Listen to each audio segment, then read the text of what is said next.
No enemy waits with more patience than the weakness inside you. It does not move when the swords cross, nor when the blow lands, nor when the world shakes. It waits in the space between your thought and your movement, in that tiny hesitation where purpose softens, where certainty slips, where the will fractures just enough for doubt to slide in. That single flicker, the pause before the blade is drawn, is where most men break long before the world ever touches them. To walk the path of mastery is not to chase calm or to seek comfort. It is to step into the fire willingly, knowing that only what survives the flame is worthy of being called strength. Fire refuses to purify anything it does not burn, and a mind that avoids the heat cannot hope to withstand its own storms. Musashi understood this better than any man of his time. Strength did not appear to him like a revelation.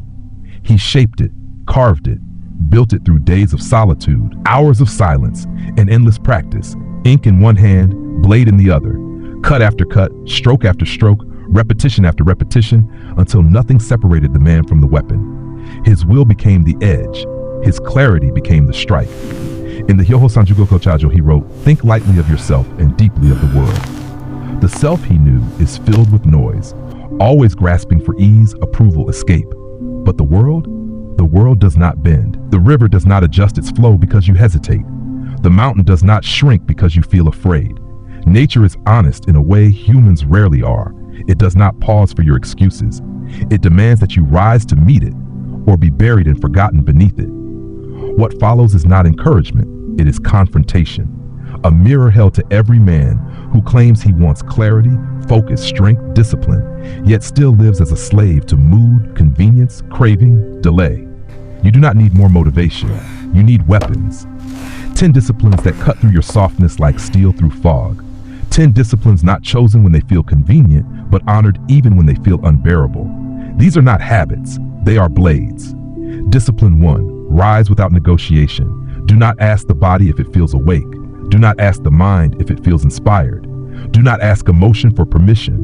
Rise, begin, move. A blade does not warm up before it cuts. The sun does not take a vote before it rises. Why then do you treat your purpose like an optional task? Every morning is a duel between yesterday's weakness and today's potential.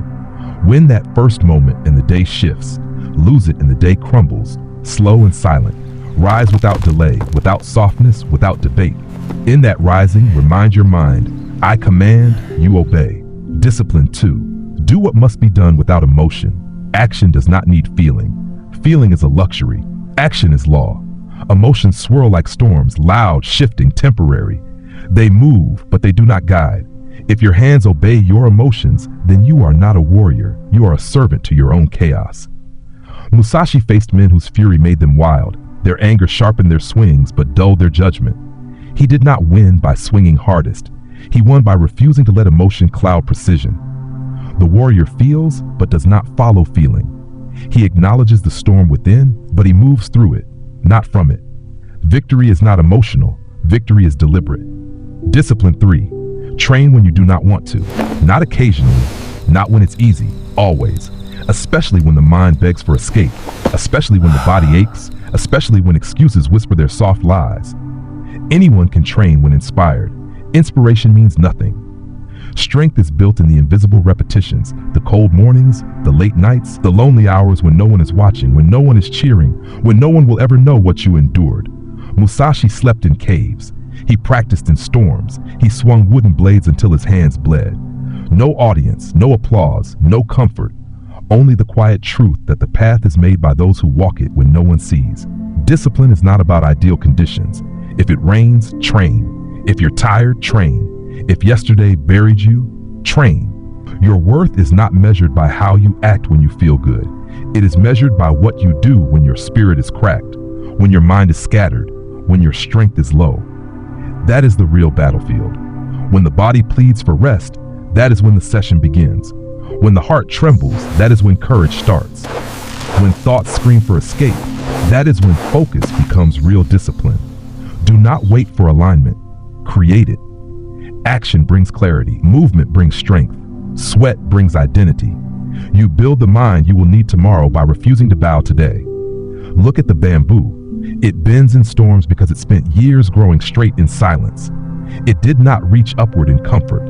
It grew through pressure, strain, resistance. So must you. Mastery is not built in bursts of effort. Mastery is built in the unglamorous, uncelebrated grind of consistency, the kind that makes you unrecognizable to your former self. Train in the dark. Train in the quiet. Train when motivation has died and all that remains is the decision. I do it anyway. Strength does not come from rituals or inspiration. Strength comes from repetition in the moments that break other men. It comes from speaking when you fear the silence, from stepping forward when your chest tightens, from choosing discipline over comfort, clarity over impulse, action over emotion. Everything in the natural world moves with purpose. The hawk does not pause before it dives. The river does not hesitate before it carves stone. The oak does not negotiate with the wind. The pine does not plead with the snow.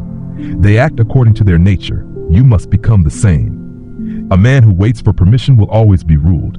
A man who acts only when he feels ready will never act at all. A man who needs comfort before commitment will never build anything that survives pressure. But a man who rises without softness, who acts without emotion, who trains when he least wants to, that man becomes unbreakable. Not by talent, not by chance, by discipline. Your weakness knows this. That is why it waits in the quiet moments. That is why it whispers for delay. That is why it hides in hesitation. But hesitation is where warriors are made or destroyed, and only you decide which one you become. The mind is not overwhelmed because it is weak. It is overwhelmed because it is crowded. Too many thoughts speaking at once. Too many voices clinging to your attention. Too many attachments to paths that were never meant for you. The problem is not fragility. It is accumulation. And so begins the fourth discipline. Eliminate the unnecessary. Not someday. Not when exhaustion finally crushes you. Now. A warrior sharpens more than his blade. He sharpens the terrain of his life. Everything you keep has weight. Everything you repeat has consequence. Some things sharpen you. Most things dull you. Musashi knew this long before he ever stepped into battle. He wandered with almost nothing. He trained without comfort. He rejected luxury. He wrote, "Do not have preferences in anything," not because he despised joy, but because preference becomes craving, and craving becomes distortion. When the mind is cluttered, it cannot see, and a warrior who cannot see clearly is already halfway defeated. A single vine, left unchecked, can choke a pine tree to death. A small indulgence can do the same to your will. It wraps around you slowly, quietly, until you can no longer rise. That is why warriors cut. Look at your life as a battlefield. Every object, every voice, every habit, question it. Does this sharpen me? Does this anchor me? Does this support my path? If not, remove it. A tool unused becomes a burden. A relationship without grounding becomes a leash. A possession without purpose becomes a cage. You were not born to decorate confinement. You were born to break the walls of it. You don't need a perfect schedule. You need fewer distractions. You don't need more stamina. You need fewer leaks. You don't need more inspiration. You need less noise. Clarity is not discovered. It is revealed only when the unnecessary is removed. The tree grows by letting dead branches fall. The river flows by cutting through stone. The warrior becomes sharper by stripping himself bare.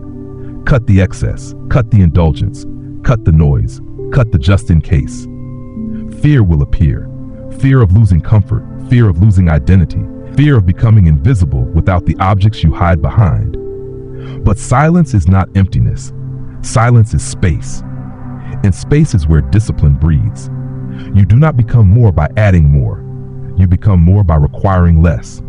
Minimalism is not design. It is combat against the part of you that clings to weakness, against the clutter that dulls your edge. Musashi did not decorate his life. He emptied it so his sword could move unhindered, so his thoughts could cut deeper, so his spirit could stand in the wind without being pulled off course. The warrior clears the field before drawing his blade. Start there. Remove one object that weighs you down. End one habit that drains you. Burn one excuse that traps you. What remains will stand taller. Pain is not your enemy. Pain is your summons, your invitation to grow, to see clearly, to separate the fleeting from the real. This is the fifth discipline. Sit with the pain. Do not flee. Do not distract yourself with movement, noise, food, praise, memory, or escape. When pain arrives, the warrior does not run. He stills himself. Because what hurts is what needs understanding, and what you avoid becomes your master. Musashi understood this deeply. Hunger, solitude, exhaustion, loss, these shaped him long before he mastered any technique. He did not drown his pain. He carved it into ink. He turned it into form. Pain is not weakness. Pain is revelation. Pain is a mirror that shows you the parts of yourself you refuse to face. Your clinging, your fear, your softness. Do not flinch. Do not justify. Do not react. Sit. Let the heat rise through your spine and into your skull. Sit and do not move. The mind will beg. It will plead. It will lie. This is too much. You shouldn't feel this. Make it stop. But pain is not the enemy. Running is. Numbing is. Avoidance is. A man who refuses to sit with his suffering will betray himself to escape it. He will fold. He will numb. He will run in circles and mistake it for forward movement. But the man who sits still, trembling, unbroken, becomes stone. Not stone from denial, but stone from understanding. Because he has faced the fire and remained. Become that stone. The world will cut you. People will leave. Health will falter. Plans will fail. And when everything goes quiet, you will sit alone with yourself. That is where the real training begins. There you will feel every regret, every loss, every truth you buried. Let it come. Let it break you open. Let it carve away the parts of you that were never solid. Pain loses its power when it finds nothing left to grip. What remains is freedom, not because the pain left, but because you stayed. The pine does not move to avoid the snow. It stands beneath the weight until the sky clears. That is your posture. Run now, and you will always run. Sit now, even shaking, and one day pain will no longer command you. The man who cannot be ruled by pain cannot be stopped. Your attention is the front gate of your mind. Leave it unguarded, and you are defeated before you ever lift your blade. This is the sixth discipline. Guard your focus like a fortress, not casually, not when convenient, with absolute intention. Because your life, your clarity, your perception depend on it. The scattered mind is not undisciplined, it is overconsumed. Pulled apart by screens, noise, urgency, expectation. The warrior refuses this. He narrows his vision like a hawk folding its wings in a storm. He chooses one path, one aim, one strike. The modern world feeds on your fractured attention. It steals your depth and sells you shallow substitutes. You must reclaim your attention, not for productivity, but for perception, for presence, for the ability to see beneath the surface. Musashi wrote, "Perceive that which cannot be seen with the eye." You cannot do this while distracted. You cannot do this while scrolling. You cannot do this while answering every call on your time. Clarity is not a switch, it is a discipline. And it begins with refusal. Refuse the noise, refuse the urgency, refuse the addiction to stimulation. Close the gates, let boredom return, let silence sharpen you again. A sword is held with two hands, so is attention. No divided grip, no partial presence, no half-hearted focus. One thing fully, that is the way. Chase 10 targets, you hit none. Split your mind, you split your strength.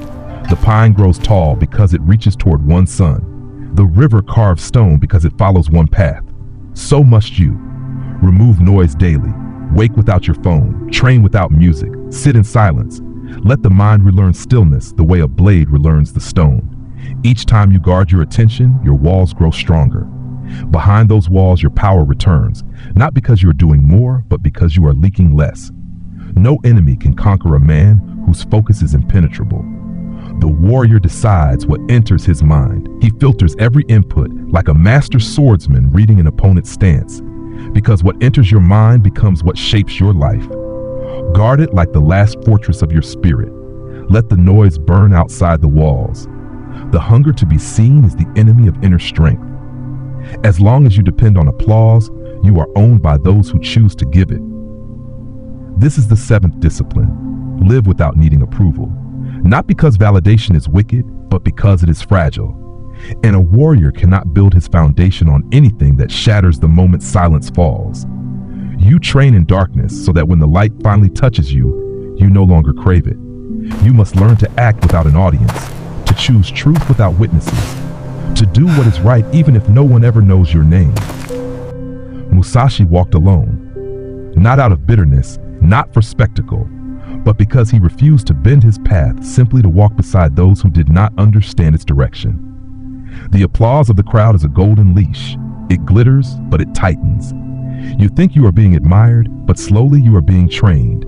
You move for praise. You speak for reaction. You hesitate before action, not to assess your strategy, but to check if the crowd approves. This is not mastery. It is performance disguised as purpose. Withdraw. Not from people, but from dependence.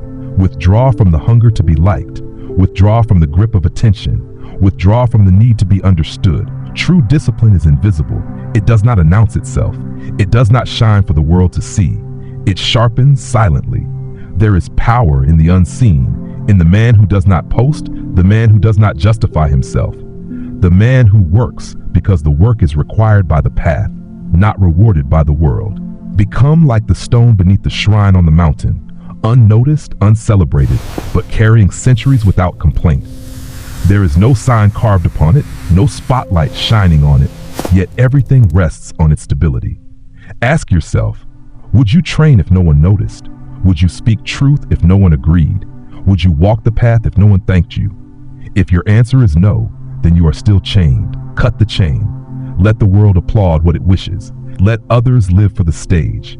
You are not here to impress. You are here to endure, to align, to refine the self into something unshakable. There will be seasons when you are invisible. Let them come. Times when you are misunderstood.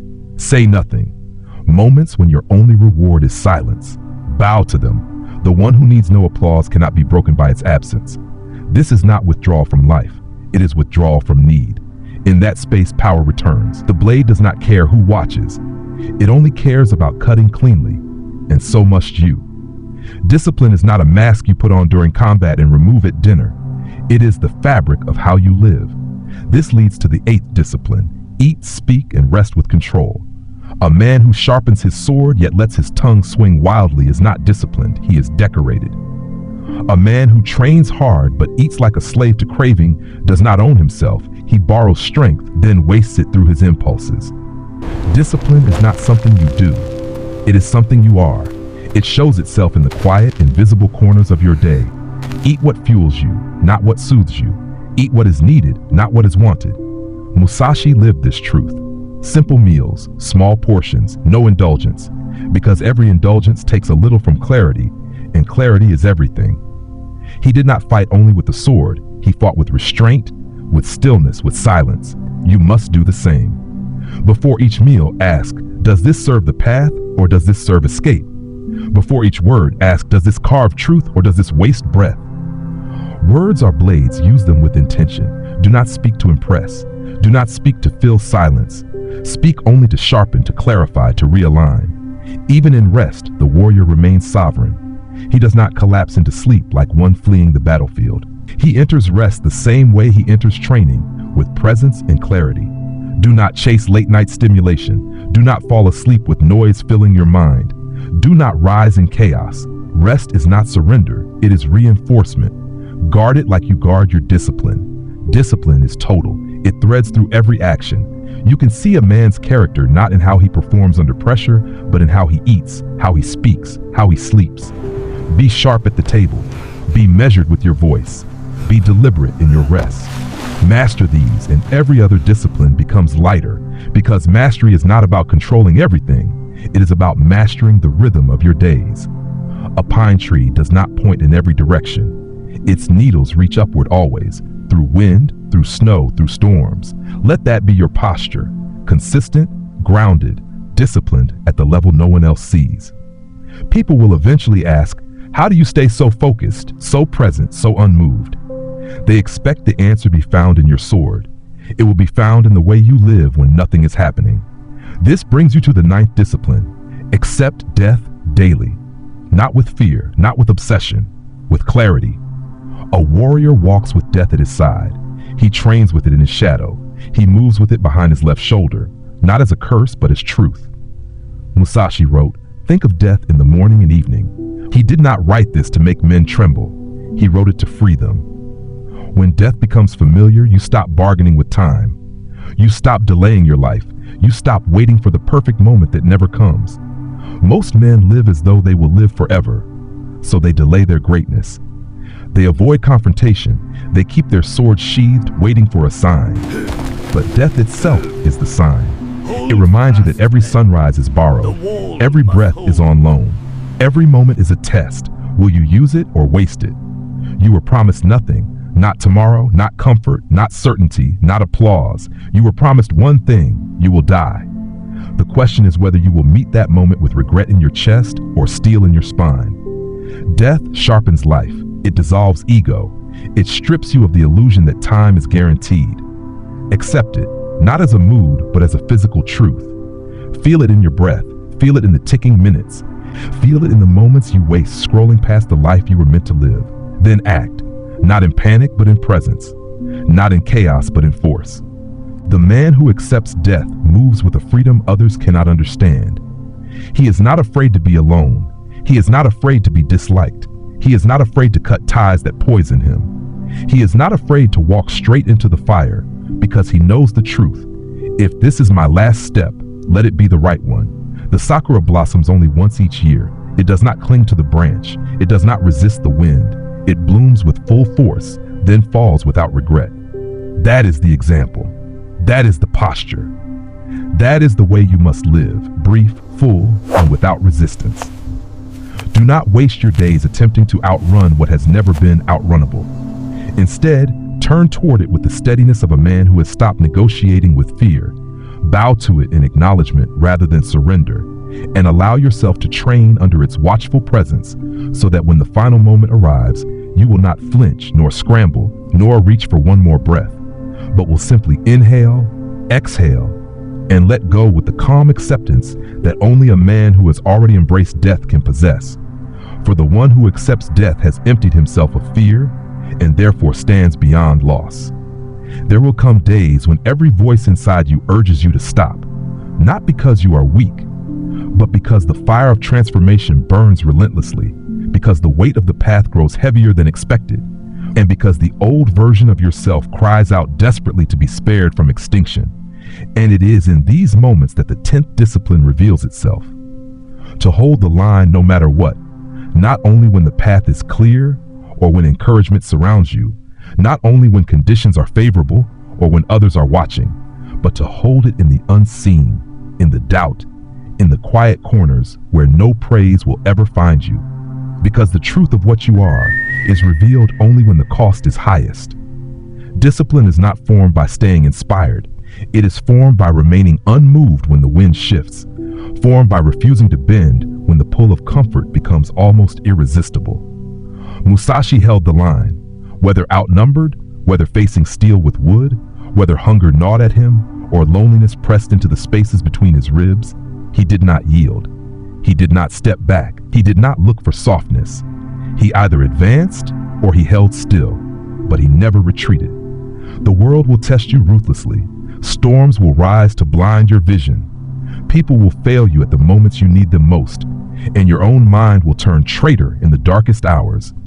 And still the line must be held, not because victory is promised, but because abandoning the line is the first betrayal of the promise you made to your higher self, the self that does not flinch, that does not fold, that refuses to shrink.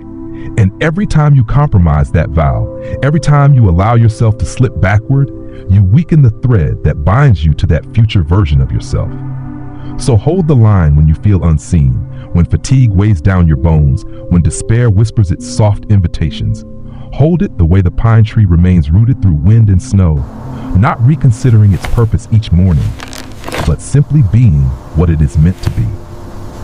Discipline is not a schedule, it is a vow that does not dissolve in discomfort, that does not waver through loneliness, that does not depend on applause, a vow that declares, "This is who I am, and I will remain so regardless of circumstance." You do not ascend to greatness by redeciding your identity each day. You ascend by removing that question entirely. The line you hold is the answer. The line is the path. And when the world collapses, the line is what remains. Yes, it will hurt. Yes, it will stretch you past the edges you believed were fixed. Yes, at times it will shake, but it will not break unless you allow it to, and you will not allow it to. Let others falter. Let others drift into softness. Let others build their lives upon mood and fortune and fleeting ambition. You are not them. You are forged. You are grounded. You are the one who still stands when the fire has consumed what is shallow. Hold the line not only today, but every day, even when the foundation cracks beneath you, even when your spirit feels hollow, even when everything inside you screams to let go. Hold it anyway, because it is precisely in this unbearable threshold that the warrior is born, not in victory, but in refusal. Refusal to bend, refusal to flee, refusal to become a smaller shape of yourself.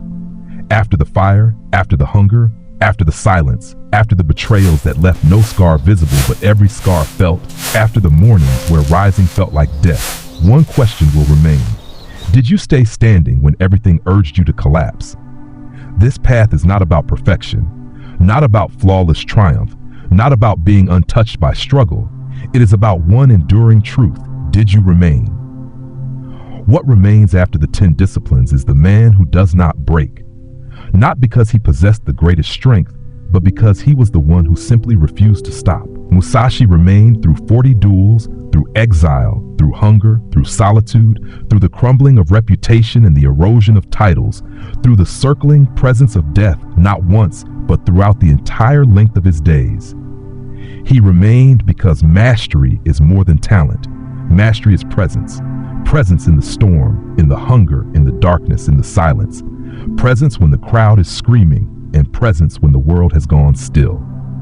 The warrior trains for this, not for glory, not for applause, but for the capacity to remain upright when everything has vanished except the breath in his lungs and the truth of his code. Most men collapse when the vision becomes too heavy, or when loneliness begins to echo, when the noble glow fades and only the grind remains. But that is where the real training begins, when it is only you, your vow, and the edge of yourself, with no audience, no witnesses, no promise of reward. And still you walk, and still you rise, and still you breathe. You hold the sword steady, not to strike, but because letting it drop would mean betraying the person you swore to become. You were not built for quitting. You were not carved from comfort. You were forged in darkness to become something the world cannot dissolve. You do not need more answers. You need resolve. The tree does not ask whether it will endure the winter. It simply prepares, rooting deeper, strengthening quietly, waiting not passively, but with complete trust in its nature. Do the same. Become the one who remains when the crowds disappear, when applause ends, when strength falters, when only breath and memory fill the room. Remain anyway. That is the mark of the path.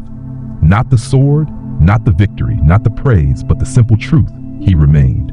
Let that be your inscription. Let that be the whisper spoken when your name fades from the world, that you did not bend where others broke, that you did not fall where others surrendered, that you continued walking long after it cost you everything. Because the true warrior leaves behind no noise, only tracks. The path does not end, it deepens.